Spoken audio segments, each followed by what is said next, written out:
નમસ્તે વિદ્યાર્થી મિત્રો. હોમ લર્નિંગના અર્થશાસ્ત્રના 2 પ્રકરણનો વિડીયો એ આપણે જોઈ ગયા. સરસ રીતે નોટ્સ પણ તમે બનાવી હશે. ધોરણ 12 અર્થશાસ્ત્રના 3જા ચેપ્ટરમાં આપણે શીખવાની શરૂઆત કરીએ છીએ. સરસ ચેપ્ટર છે. જો ધ્યાને રાખીને તમે સમજો તો લગભગ સાથે સાથે જ આવડી જાય એવું ચેપ્ટર છે. વિદ્યાર્થી મિત્રો, નોટ્સમાં લખવાનું ચાલુ કરો. ટાઇટલ આપો: પ્રકરણ 3, નાણું અને ફુગાવો. વિદ્યાર્થી મિત્રો, ધ્યાન આપણે આ બાજુ આપીશું. પ્રકરણ 2 પહેલું અને બીજું એ બંનેનો ગુણભાર આપણે જોઈ ગયા. ત્રીજા ચેપ્ટરમાં સમજતા પહેલા આપણે કયા વિભાગમાં કેટલા ગુણનું પૂછાય છે એની સ્પષ્ટતા કરીએ. સાથે સાથે નોટ્સમાં કોર્નર પર એ આપણે લખવાનું પણ રાખીએ છીએ. વિદ્યાર્થી મિત્રો, આ ચેપ્ટરમાંથી કુલ 8 ગુણનું પૂછાય છે. આપણું પ્રશ્નપત્ર 5 વિભાગમાં વહેંચાયેલું છે, આપણને ખ્યાલ છે. આ પ્રકરણમાંથી વિભાગ A, C અને E આ ત્રણેય વિભાગમાંથી એક એક પ્રશ્ન પૂછાય છે. વિભાગ A માંથી એક પ્રશ્ન, C માંથી એક પ્રશ્ન અને E માંથી એક પ્રશ્ન. ત્રણેયના ગુણ પણ આપણને ખબર છે. વિભાગ A માં 1 માર્ક્સનો પ્રશ્ન હોય છે, C માં 2 માર્ક્સનો અને E માં 5 માર્ક્સનો. આમ ટોટલ ગુણ 8 એનું આ પ્રકરણમાંથી પૂછાય છે. વિદ્યાર્થી મિત્રો, આ ચેપ્ટરની એક ખાસ નોંધલા જેવી બાબત એ છે કે પ્રકરણ 1 અને 2 માં વિભાગ E માંથી એક પણ પ્રશ્ન એ પૂછાતો નથી એવું આપણે સ્પષ્ટતા કરેલી છે. પરંતુ આ પ્રકરણમાંથી એ વિભાગ E નો એક પ્રશ્ન એ આપણને પૂછાય છે. આ બરાબર ધ્યાનમાં રાખો. હવે આ પ્રકરણમાંથી એ મોટે ભાગે E વિભાગમાં એ 2 પ્રશ્નો વારંવાર પૂછાતા હોય છે. પહેલો પ્રશ્ન, સાટા પ્રથા એટલે શું, તેની મર્યાદાઓ અથવા તેની મુશ્કેલીઓ. બીજો પ્રશ્ન પૂછાય છે, ફુગાવો એટલે શું, તેના લક્ષણો અથવા તો કારણો. જો વિદ્યાર્થી મિત્રો તમે આ બંને પ્રશ્ન કરો તો એક પ્રશ્ન એ બોર્ડના પેપરમાં એ પૂછી શકાય. હવે વિદ્યાર્થી મિત્રો, આટલી અગત્યની માહિતી જોયા પછી ચેપ્ટરનું જે ટાઇટલ છે નાણું અને ફુગાવો. અર્થતંત્રમાં અથવા તો અર્થતંત્રની બધી જ પ્રવૃત્તિઓ એના કેન્દ્ર સ્થાને રહેલું એક માધ્યમ જેને આપણે નાણું કહીએ છીએ. આર્થિક આધુનિક જગતમાં દરેક પ્રવૃત્તિના કેન્દ્ર સ્થાને એ નાણું રહેલું છે. બીજું, 11મા ધોરણમાં આપણે સમજી ગયા હતા કે માનવીની જરૂરિયાતો અમર્યાદિત છે. જરૂરિયાત સંતોષવાના સાધનો મર્યાદિત છે. આવી અમર્યાદિત જરૂરિયાતો જો સંતોષવી હોય એટલે કે વસ્તુ અને સેવા ઉપયોગમાં લેવી પડે અને આ વસ્તુ અને સેવા મેળવવા માટે એ આપણને ખબર છે કે નાણું જરૂરી છે. સાથે સાથે 11માં આપણે એ પણ ભણી ગયા હતા કે માનવીની 3 પ્રકારની જરૂરિયાતો: પ્રાથમિક જરૂરિયાત, સુખ સગવડની અને મોજ શોખની. આ બધી જ જરૂરિયાતો પૂરી પાડવા માટે એ નાણું જરૂરી છે. મુખ્ય પ્રશ્નોના જવાબ સમજીએ એ પહેલા આ પ્રકરણની થોડીક પ્રસ્તાવના એ આપણે જોઈ લઈએ છીએ. જો 5 માર્ક્સનો પ્રશ્ન પૂછાય તો એમાં પ્રસ્તાવનામાંથી કેટલાક વાક્યો એ લખવા જરૂરી છે. હમણાં આપણે વિદ્યાર્થી મિત્રો લખતા નથી, પહેલા બરોબર સમજી લઈએ છીએ. પ્રસ્તાવનામાં જોઈ લઈએ, આધુનિક આર્થિક જગતમાં તમામ આર્થિક પ્રવૃત્તિઓના કેન્દ્ર સ્થાને નાણું રહેલું છે. પહેલા જે તમને વાક્ય કીધું, કોઈ પણ આર્થિક પ્રવૃત્તિ કરવી હોય તો એનું કેન્દ્ર સ્થાને શું છે? નાણું છે. અહીં વિદ્યાર્થી મિત્રો સાથે સાથે પ્રશ્ન પણ કેવી રીતે પૂછી શકાય એ પણ જોઈ લઈએ. આ વાક્યમાંથી પ્રશ્ન નીકળે કે આર્થિક પ્રવૃત્તિના કેન્દ્ર સ્થાને શું રહેલું છે, અથવા તો આધુનિક આર્થિક પ્રવૃત્તિ એનું કેન્દ્ર સ્થાન એ શું છે? તો બંનેમાં જવાબ આવે છે નાણું. વિદ્યાર્થી મિત્રો, પ્રસ્તાવનાનો બીજો મુદ્દો આપણે જોઈએ છે, નાણું વ્યક્તિની જરૂરિયાત સંતોષવા માટે જરૂરી છે. અહીંયા જરૂરિયાત એટલે શું? તો નાણું આપણે ખાઈ શકતા નથી, નાણું આપણે પહેરી શકતા નથી, પરંતુ નાણાંના માધ્યમ દ્વારા એ વસ્તુ અને સેવા ખરીદી અને આપણી જરૂરિયાત આપણે પૂરી પાડી શકીએ છીએ. એટલે જરૂરિયાત સંતોષવા માટે નાણું કેવું છે? જરૂરી છે. વસ્તુ અને સેવાઓ ખરીદવા માટે નાણાંની જરૂર છે. હવે પછીના બે વાક્યો વિદ્યાર્થી મિત્રો બરોબર ધ્યાનમાં રાખવાના છે. નાણું વિનિમયનું માધ્યમ છે.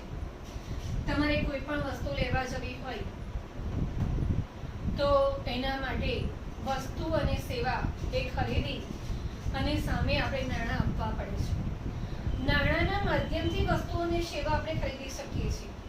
એટલે વિનિમયનું માધ્યમ એ નાણું છે. નાણું મૂલ્યનું સંગ્રાહક છે.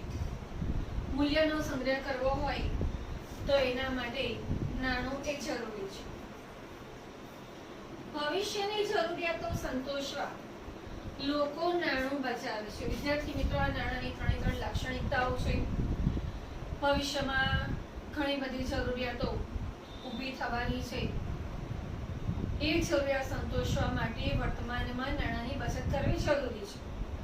તમારા માટે જોઈએ તો ભવિષ્યમાં હાયર એજ્યુકેશન મેળવવા માટે જો તમે એબ્રોડ જવા માંગતા હોય તો તમે કોમર્સના વિદ્યાર્થી છો, ભવિષ્યમાં તમે ધંધો રોજગાર નાખવા માંગતા હોય તો એટલે ભવિષ્યની જરૂરિયાતો માટે એ વર્તમાનમાં નાણાંની બચત કરવી એ જરૂરી છે.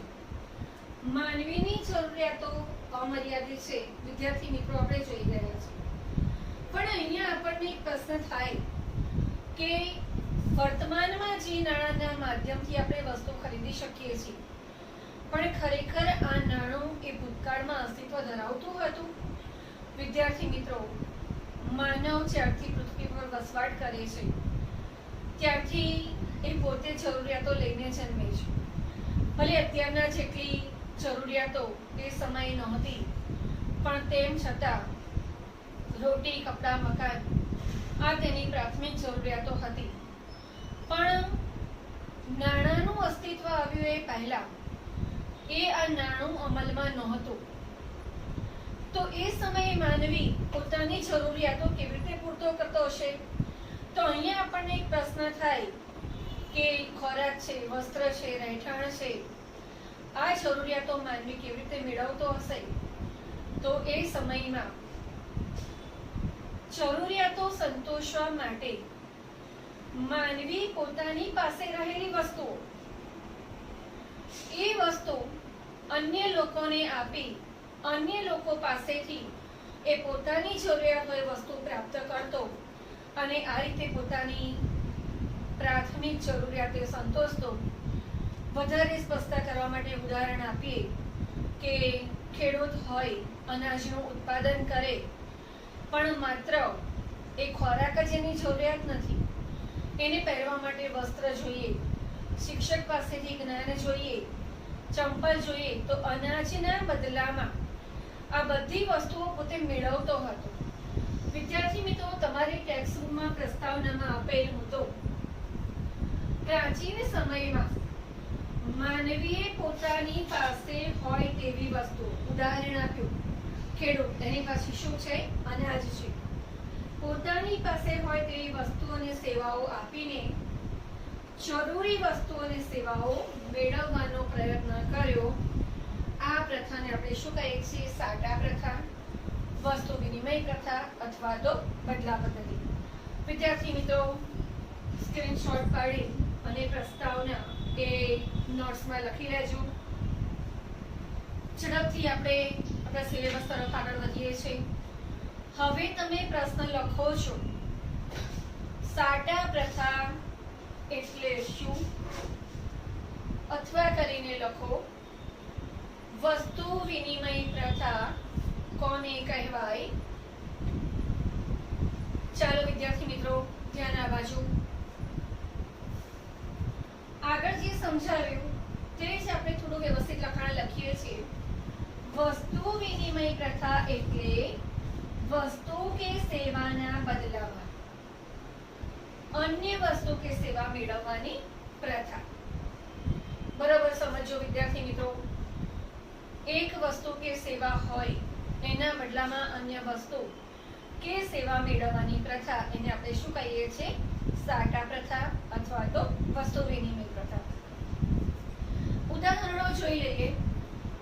ખેડૂત અનાજના બદલામાં ચંપલ, કાપડ અથવા જ્ઞાન મેળવે, જેને આપણે જગતનો તાત કહીએ છીએ.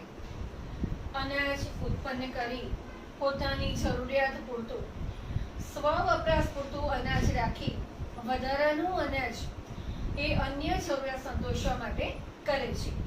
એટલે અનાજ આપી અનાજના બદલામાં શું મેળવશે? ચંપલ, કાપડ અને જ્ઞાન.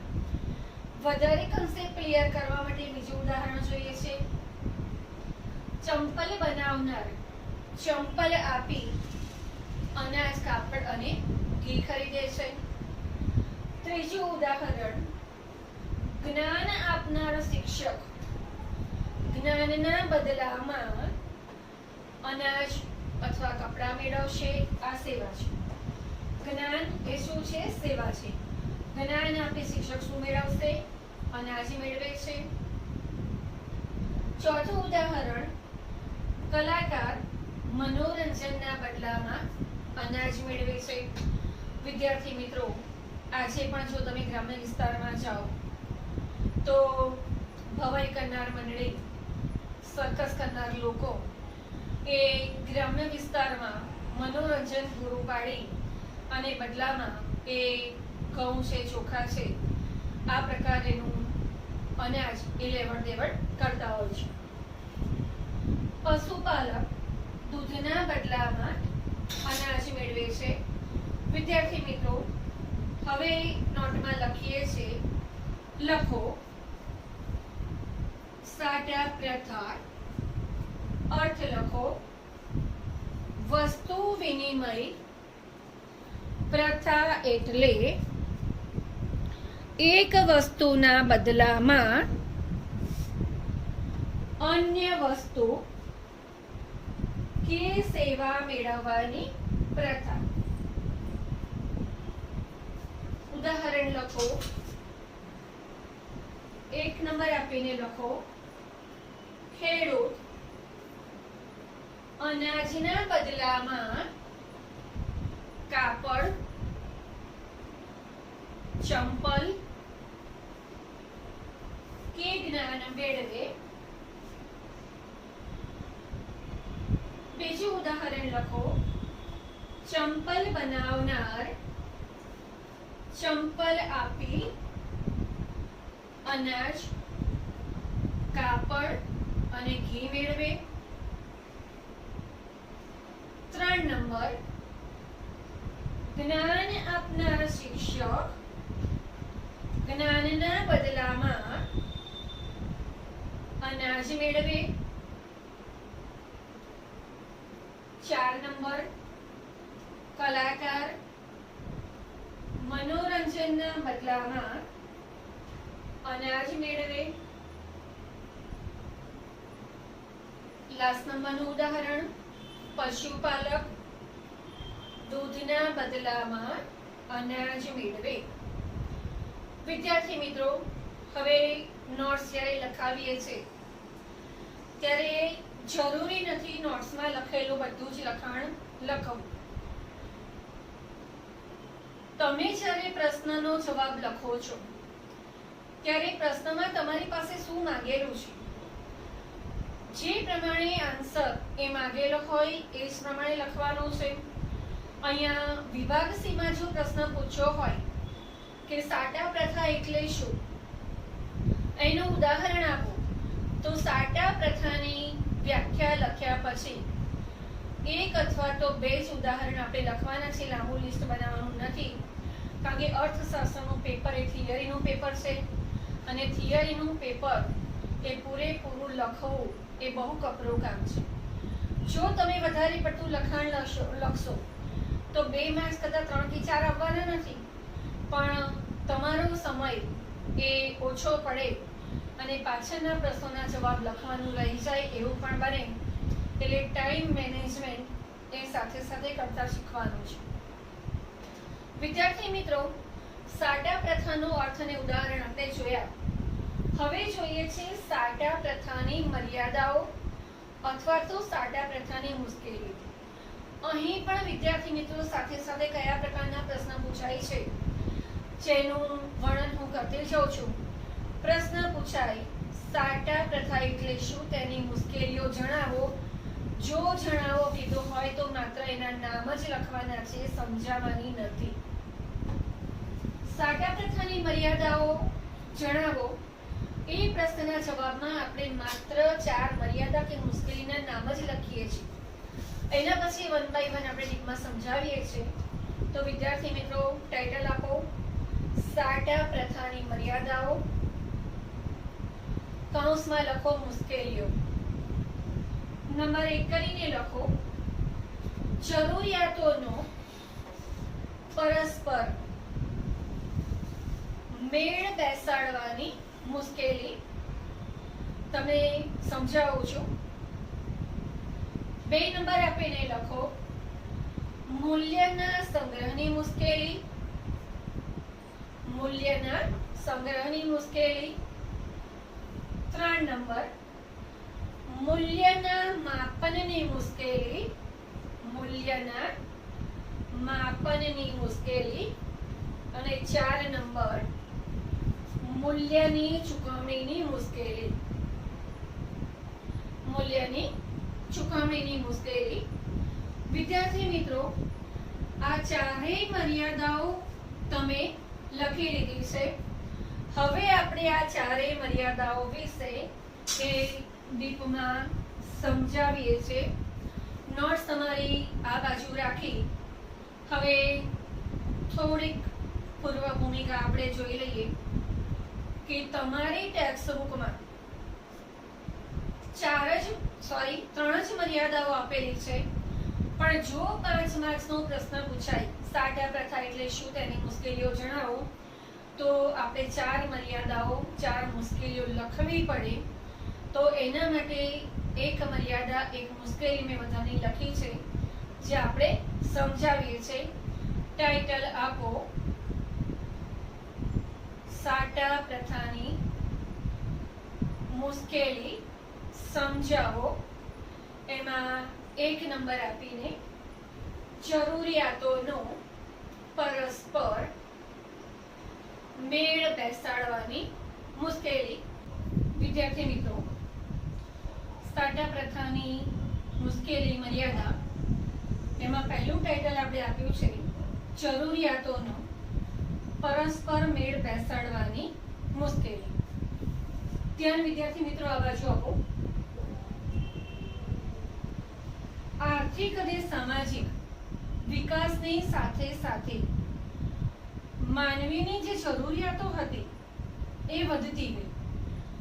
સૌ પહેલા ખેડૂત ઘઉં ઉત્પન્ન કરતો, એમાં સ્વ વપરાશ માટે એ અનાજ થોડું રાખી મૂકી, બાકીના વધારાના અનાજથી એ પોતાની અન્ય પ્રાથમિક જરૂરિયાતો સંતોષતા. જેમ કે કાપડ જોઈતું હોય, શિક્ષણ જોઈતું હોય, ઘી અને ચંપલ જોઈતા હોય. પણ વિદ્યાર્થી મિત્રો, આર્થિક અને સામાજિક વિકાસની સાથે માનવીની જરૂરિયાતો વધી. અર્થતંત્ર પહેલા જે સરળ હતું તે વધારે જટિલ બન્યું. પહેલા બહુ જ ઘણી ગાંઠી વસ્તુઓ ઉત્પન્ન થતી કે જેનાથી માનવી એ પોતે પોતાની જરૂરિયાતો પૂરી કરી શકે. પણ સામાજિક અને આર્થિક રીતે એ અર્થતંત્ર વિકસતું ગયું, અનાજનું ઉત્પાદન વધતું ગયું. આ વધારાના ઉત્પાદનમાંથી એ વધારાની જરૂરિયાતો એ માનવી પૂરો કરતો ગયો. પરિણામે જે સરળતાથી પહેલા સાડા પ્રથામાં વ્યવહારો થતા હતા એટલી સરળતા હવે રહી નથી. પહેલા ઘઉં આપી કાપડ મેળવવું કે ચોખા આપીને ચંપલ મેળવવા સરળ હતા, પરંતુ જરૂરિયાત વધતા અર્થતંત્ર જટિલ બનતા મુશ્કેલી ઊભી થઈ. વિદ્યાર્થી મિત્રો, કોઈ એક ખેડૂત ઘઉં ઉત્પન્ન કરે છે, એને ઘઉંના બદલામાં એ કાપડ જોઈએ છે, પણ જેની પાસે કાપડ છે એને ઘઉં નથી જોઈતા, એને ચોખા જોઈએ છે. તો સાટા પ્રથામાં આ વ્યવહાર એ થઈ શકે નહીં. બંનેની પરસ્પર જરૂરિયાતોનો જો મેળ બેસે, દ્વિપક્ષી જરૂરિયાતોનો સુમેળ સધાય, તો જ સાટા પ્રથામાં એ વ્યવહાર સરળ બનતો, સાટા પ્રથા અસ્તિત્વમાં આવતી. જેમની પાસે ઘઉં હતા તેમને કાપડની જરૂર હતી, પરંતુ જેમની પાસે કાપડ હતું તેમને ઘઉંની જરૂર ન હતી, તેમને ચોખાની જરૂર હતી. આમ સાટા પ્રથામાં પરસ્પર મેળ બેસાડવો મુશ્કેલ હતો. હવે જેની પાસે ઘઉં હતા એને કાપડ જોઈતું હતું, પણ કાપડ હતું એને ચોખા જોઈતા હતા, તો જેની પાસે ઘઉં હતા એને પહેલા શું કરવું પડે? ઘઉં આપીને ચોખા મેળવવા પડે, અને એ પછી ચોખાના બદલામાં એ કાપડ મેળવતો. બીજું વિદ્યાર્થી મિત્રો, વિભાજ્ય વસ્તુ માટે એ સાટા પ્રથામાં વ્યવહારો સરળ હતા, પરંતુ અવિભાજ્ય વસ્તુ હોય તો એમાં એ વસ્તુની લેવડ દેવડ કેવી રીતે કરવી? ઘઉં હોય, ગાય અને ભેંસ અથવા તો પશુના બદલામાં એની લેવડ દેવડ કરવી હોય, તો આ લેવડ દેવડ એ કઈ રીતે કરવી એ મોટો પ્રશ્ન ઊભો થતો. એક ગાયના બદલામાં 100 કિલો ઘઉં એ મળતા હોય, પણ જો 50 કિલો ઘઉં હોય તો એની અડધી ગાય કે અડધું ભેંસ થઈ શકે નહીં. એટલે અવિભાજ્ય વસ્તુ માટે પણ એ સાટા પ્રથામાં મુશ્કેલી હતી. વિદ્યાર્થી મિત્રો, પ્રથમ મુશ્કેલી આપણે જોઈ, એના મુદ્દા તમે નોટ્સમાં લખો છો. લખો, આર્થિક અને સામાજિક વિકાસની સાથે માનવીની જરૂરિયાતો વધી. અર્થતંત્ર પહેલા સરળ હતું તે વધુ જટિલ બન્યું.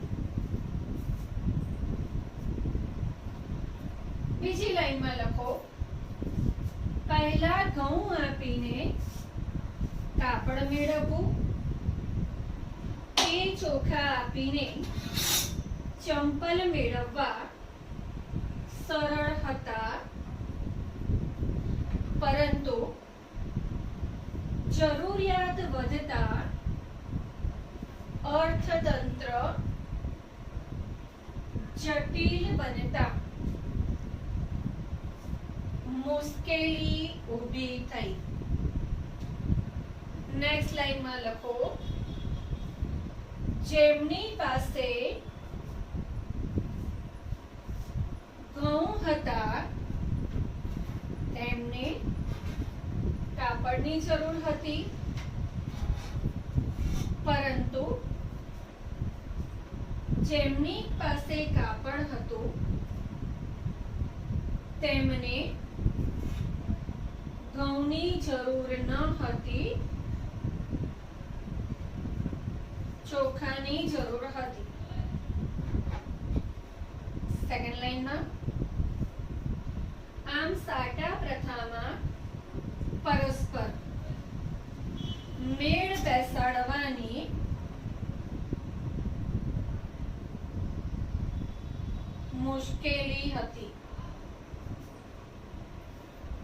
લાસ્ટ લાઈનમાં લખો વળી અવિભાજ્ય વસ્તુના બદલામાં વિભાજ્ય વસ્તુનો વિનિમય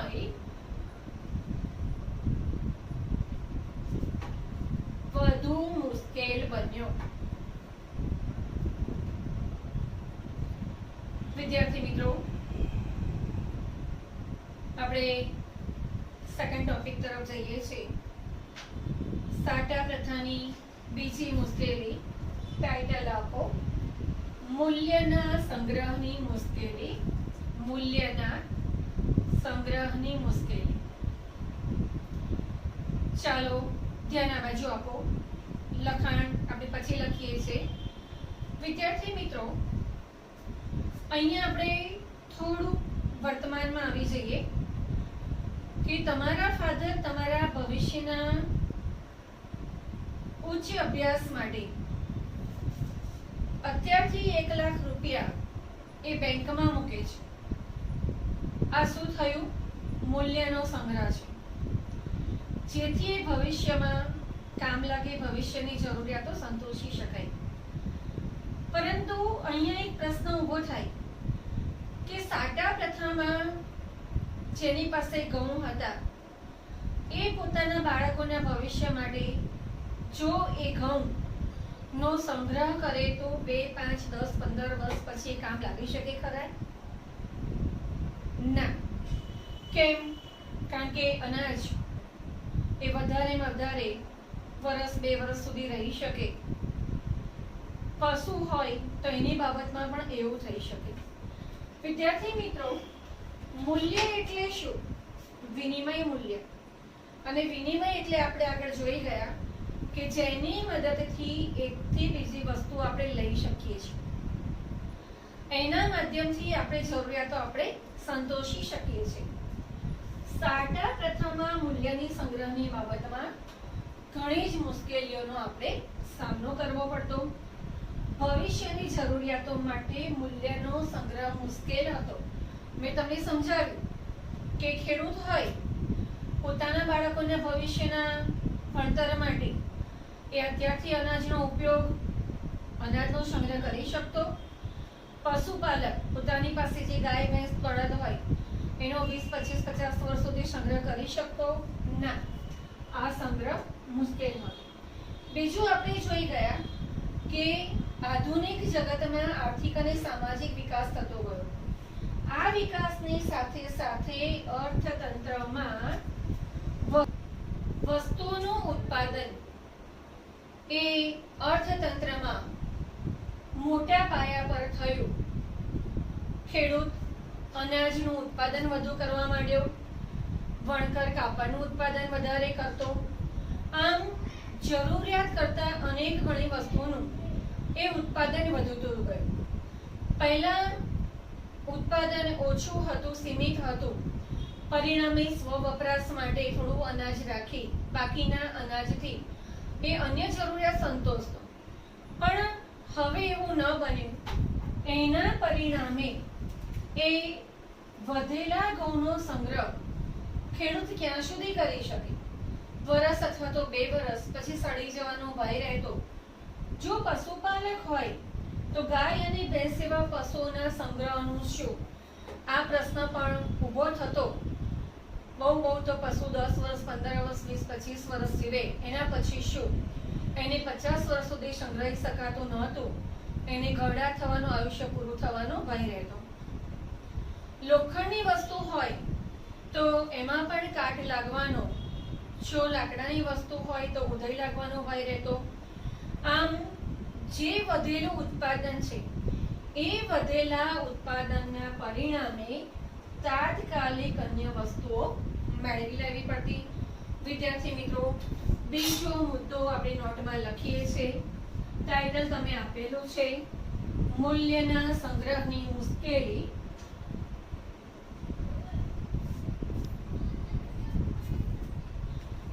લખો મૂલ્ય એટલે વિનિમય મૂલ્ય.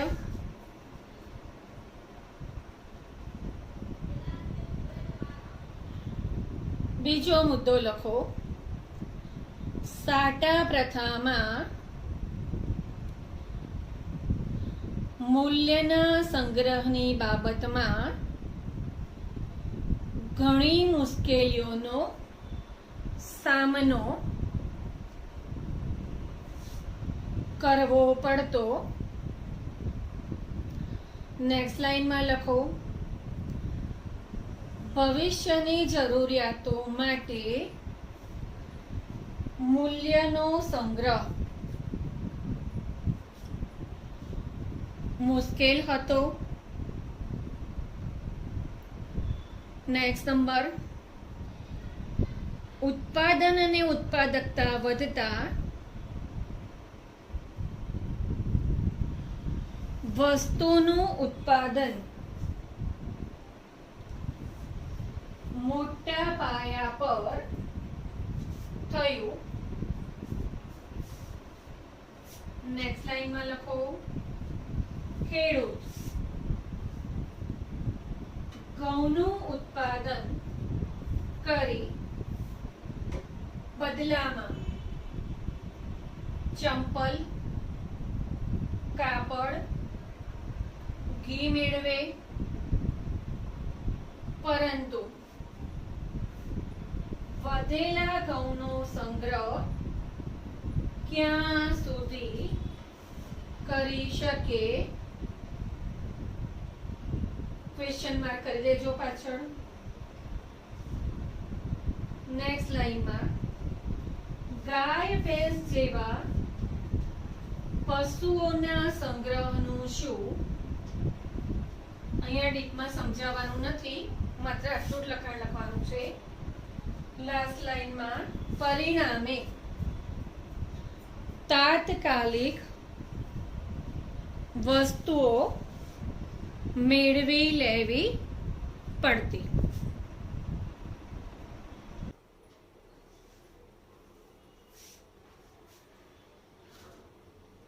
વિદ્યાર્થી મિત્રો, સાટા પ્રથાની ત્રીજી મુશ્કેલી એ આપણે જોઈએ છે. ટાઇટલ આપો, મૂલ્યના માપનની મુશ્કેલી. મૂલ્યના માપનની મુશ્કેલી. ચાલો વિદ્યાર્થી મિત્રો, ધ્યાન આ બાજુ. તમે અનાજ લેવા જાઓ છો વર્તમાનમાં, આપણે શું કહીએ છીએ? 1 kilo, 2 kilo, 3 kilo, quintal, ton, બરાબર?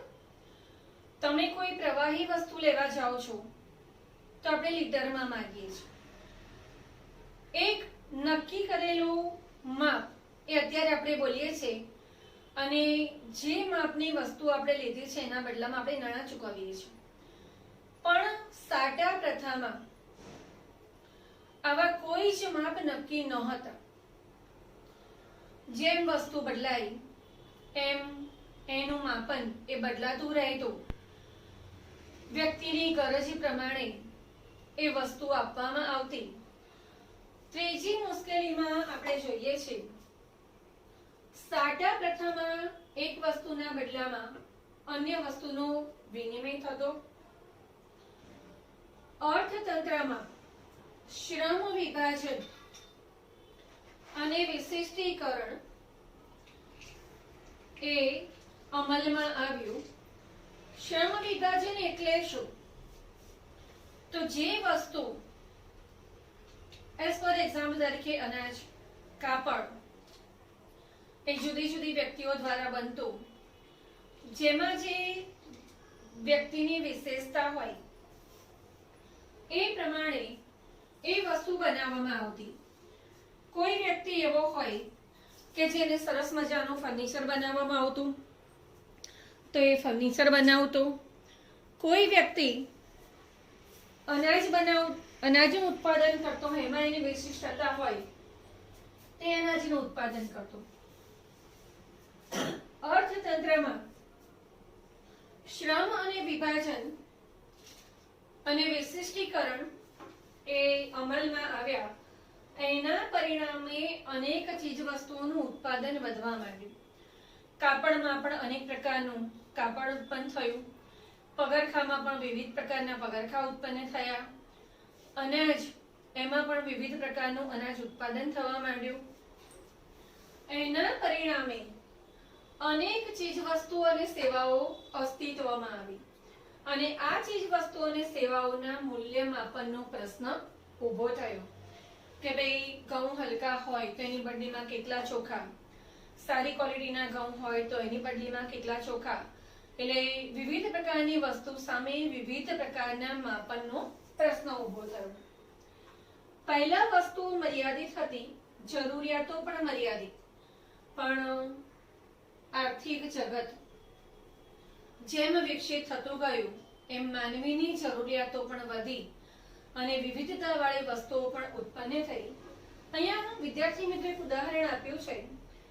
વિનિમય દર યાદ રાખવો પહેલા બહુ સરળ હતો, કારણ કે અમુક જ વસ્તુઓ ઉત્પન્ન થતી, એક જ પ્રકારના ઘઉં હોય, એક જ પ્રકારના ચોખા હોય, જાડું માદર પાટનું કપડું હોય, એટલે એ પ્રમાણેનું માપ યાદ રાખવું બહુ સરળ હતું કે ભાઈ 10 કિલો ઘઉં બરાબર 5 કિલો ચોખા 1 મીટર કાપડ.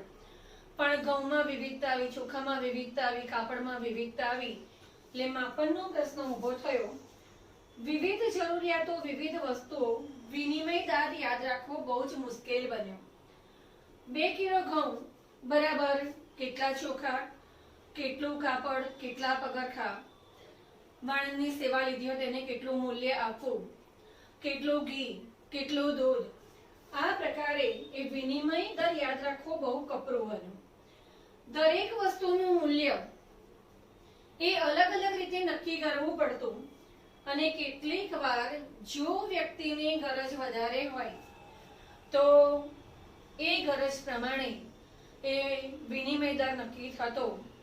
જેની પાસે ઘઉં છે એને ચોખા મેળવવાની ગરજ વધારે હોય, 2 કિલો ઘઉં બરાબર 1 કિલો ચોખા હોય તે વખતે કદાચ એને 3 કિલો ઘઉં બરાબર 1 કિલો ચોખા એ રીતે પણ મળતા અને જેને ગરજ વધારે એને મુશ્કેલી ભોગવવાનો સમય આવતો હતો. વિદ્યાર્થી મિત્રો, અહીંયા આપણે આ મુદ્દા સમજ્યા પછી નોટ્સમાં લખીએ છીએ. લખો, પહેલું વાક્ય લખો.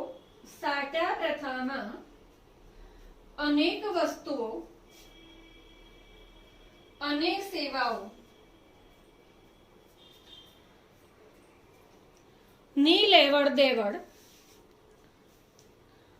અન્ય વસ્તુના બદલામાં થતી હતી.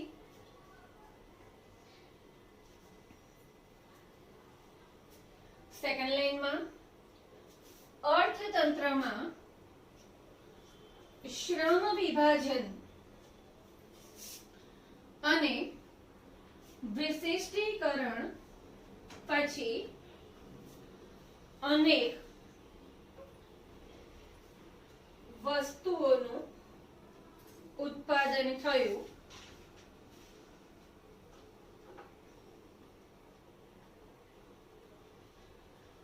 સેકન્ડ લાઈનમાં લખો. પરિણામે વસ્તુઓ અને સેવાઓના મૂલ્ય માપનનો પ્રશ્ન કઠિન બન્યો. કેમ કઠિન બન્યો? કે અનેક વસ્તુઓ અસ્તિત્વમાં આવી, જરૂરિયાતો પણ વધી. સેકન્ડ લાઈનમાં પહેલા વસ્તુઓ મર્યાદિત હતી અને જરૂરિયાતો પણ મર્યાદિત હતી. સેકન્ડ લાઈનમાં પરિણામે વિનિમય દર યાદ રાખવો સરળ હતો.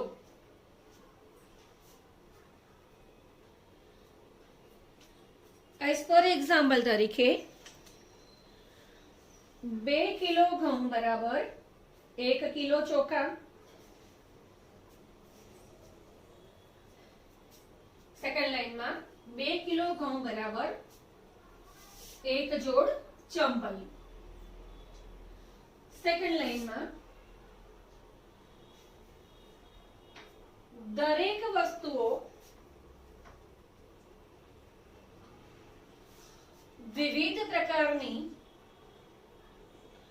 ઉત્પન્ન થતા અને જરૂરિયાતો અમર્યાદિત થતા વિનિમય દર યાદ રાખવો મુશ્કેલ બન્યો.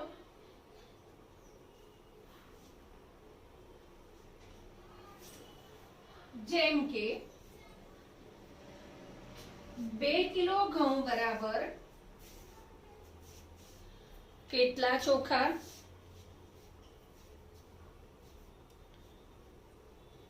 કેટલું કાપડ, કેટલા પગરખાં, કેટલી ખુરશી, કેટલું દૂધ, કેટલા ઘઉં.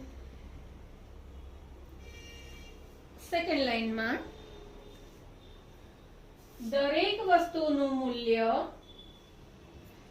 નક્કી કરવું ખૂબ જ મુશ્કેલ બન્યું.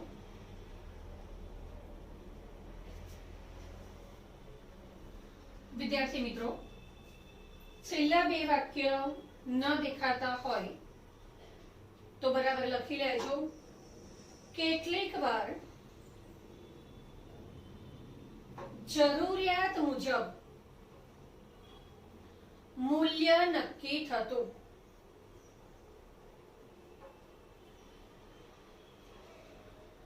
વ્યક્તિની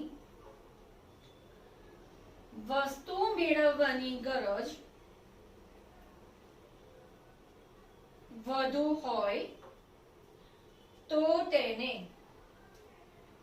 નુકસાન જતું હતું. હવે વિદ્યાર્થી મિત્રો, આ 3 મુશ્કેલી તમારી ટેક્સ્ટબુકમાં છે. 5 માર્ક્સનો પ્રશ્ન પૂછાય તો ચોથી મુશ્કેલી એ આપણે વધારાની લખીએ છીએ. ટાઇટલ આપો 4 નંબર આપીને, મૂલ્ય ચૂકવણીની મુશ્કેલી. મૂલ્ય ચૂકવણીની મુશ્કેલી. વિદ્યાર્થી મિત્રો, ધ્યાન આ બાજુ આપો. પછી લખવાનો સમય આપણે આપીએ છીએ. આગળ થોડાક વાક્ય તો રિપીટ થઈ ગયા છે એટલે સમજવું તમારા માટે બહુ સરળ છે. અનાજ, કાપડ વગેરે વસ્તુઓનું વિભાજન થઈ શકતું. 1 કિલો, 500 ગ્રામ, 200 ગ્રામ, 2 કિલો કાપડ હોય તો પણ અડધો મીટર, પા મીટર, મીટર આવી વસ્તુઓનું વિભાજન થતું હતું. પરંતુ અવિભાજ્ય વસ્તુ ગાય, ભેંસ, ખુરશી, ટેબલ જેવી વસ્તુઓનું વિભાજન મુશ્કેલ હતું. આ વસ્તુઓના બદલામાં અન્ય વસ્તુ લેવી હોય, ગાય હોય પશુપાલક પાસે એની બદલીમાં અનાજ લેવું હોય, જેની પાસે ખુરશી છે એની બદલીમાં અનાજ લેવું હોય, જેની પાસે ટેબલ છે એની જોડે ટેબલ આપી અનાજ લેવું હોય તો શું? વિદ્યાર્થી મિત્રો, એક્ઝામ્પલ અહીંયા લખેલું છે. એક ગાયના બદલામાં 100 કિલોગ્રામ ઘઉં હોય. કોઈ એક ખેડૂત પાસે 50 કિલોગ્રામ ઘઉં છે. ગાય જેની પાસે છે એને ઘઉંની જરૂર છે, પણ 50 કિલોગ્રામ ઘઉંના બદલામાં અડધી ગાય આપી શકાશે? ના. એક ખુરશી હોય, એના બદલામાં 10 કિલો ઘઉં હોય, પણ ઘઉં છે એની પાસે 5 કિલો ઘઉં હોય તો આપણે અડધી ખુરશી આપી શકીએ છીએ? ના. તો એના અસ્તિત્વનો શું થાય છે? અંત આવે છે. એટલે અવિભાજ્ય વસ્તુ હોય તો વિભાજનનો પ્રશ્ન ઉભો થાય છે. બીજું, ભવિષ્યની ચૂકવણી માટે પણ પ્રશ્ન ઉભો થાય. અત્યારે તમે કોઈની પાસેથી પૈસા લીધા હોય, તમે એમ કહો છો 2 મહિના, 4 મહિના, 6 મહિના, વર્ષ પછી હું તને તારા પૈસા પાછા આપીશ, તો એનું મૂલ્ય ઘટતું નથી. પણ તમે કોઈની પાસેથી ગાય, ભેંસ લીધા હોય ને એમ કીધું હોય કે આ ગાય અને ભેંસ હું તને 5 વર્ષ, 10 વર્ષ પછી પાછા આપીશ, તો ગળા થઈ ગયા હોય અથવા તો મૃત્યુ પણ પામ્યા હોય એટલે ભવિષ્યમાં જ્યારે ચૂકવવા જઈએ છીએ ત્યારે એનું મૂલ્ય એ કદાચ ઘટી પણ ગયું હોય અને મૂલ્ય ન પણ રહ્યું હોય એવું પણ બને છે. બીજું જોઈએ તો વસ્તુઓની બાબતમાં તો આપણે લેવડ દેવડ કરી શકીએ છીએ, પણ વાણને ધોબી વૈદ્ય શિક્ષક એની સેવા મેળવી હોય તો એના બદલામાં મૂલ્ય કેટલું આપવું, આ પણ પ્રશ્ન ઉભો થતો કે ધોબીની સેવા લીધી છે, એને શિક્ષકની સેવા જોઈતી હોય તો એને સામે શું આપવું પડે, એને કોઈ ભણનાર ના હોય તો, વૈદ્ય હોય એને શિક્ષકની સેવાની જરૂર ના હોય પણ શિક્ષકની વૈદ્યની જરૂર હોય તો શું, તો આ બધા પ્રશ્ન પણ ઉભા થતા હતા. અહીંયા જોઈએ તો એની સિવાય જો કદાચ કોઈ ખેડૂત હોય તો પોતાને ત્યાં ખેતરમાં કામ કરવા કોઈ વ્યક્તિ રાખ્યા હોય તો એને એનું મૂલ્ય કેવી રીતે ચૂકવવું, એનો પગાર કેવી રીતે નક્કી કરવો એ પણ પ્રશ્ન ઉભો થતો. આ બધી જ મર્યાદાઓને પરિણામે વિનિમયના માધ્યમ તરીકે એ નાણાંની શોધ થઈ. વિદ્યાર્થી મિત્રો, તમે લખો છો 4 નંબરમાં મૂલ્યની ચૂકવણીની મુશ્કેલી, એમાં લખો પહેલી લાઈનમાં અનાજ, કાપડ વગેરે વસ્તુઓનું વિભાજન થઈ શકતું. સેકન્ડ લાઈનમાં પરંતુ ગાય, ભેંસ, ટેબલ, ખુરશી જેવી વસ્તુઓની મૂલ્યની ચૂકવણીમાં વિભાજનની મુશ્કેલી પડતી. ઉદાહરણ વિદ્યાર્થી મિત્રો બોર્ડ ઉપર લખેલું છે, લખો. એક ગાયના બદલામાં 100 કિલોગ્રામ ઘઉં હોય પરંતુ ખેડૂત પાસે 50 કિલોગ્રામ ઘઉં હોય તો અડધી ગાય આપી શકાય નહીં. સેકન્ડ લાઈનમાં ભવિષ્યની ચૂકવણી માટે પણ પ્રશ્ન ઉભા થતા. તમે લખવું હોય તો લખી શકો છો. કોઈની પાસેથી ગાય ભેંસ લીધા હોય અને ભવિષ્યમાં પાછા આપવાના થાય તો તે ઘરડા થશે અથવા તો કદાચ નાશ પણ પામ્યા હોય. નેક્સ્ટ લાઈનમાં વાણંદ, ધોબી અલ્પવિરામ કરતા જજો, વૈદ, શિક્ષક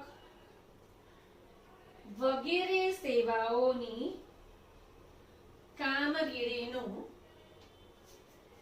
મૂલ્ય કેવી રીતે ચૂકવવું, પ્રશ્નાચિહ્ન કરજો. નેક્સ્ટ સ્લાઇડમાં પેરેગ્રાફ પાડીને લખો. વસ્તુ વિનિમય પ્રથાની ઉપરોક્ત મર્યાદાઓને કારણે વિનિમયના માધ્યમ તરીકે નાણાંની શોધ થઈ.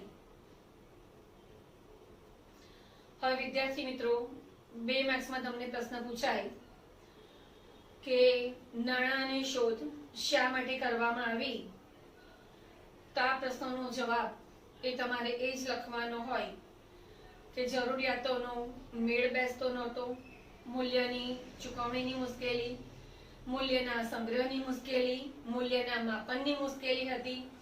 ઉપરોક્ત 4 મર્યાદાઓને કારણે એ નાણાંની શોધ કરવાની જરૂર પડી. વિદ્યાર્થી મિત્રો, આપણો આ પ્રશ્ન નિબંધ લક્ષી એ પૂરો થાય છે.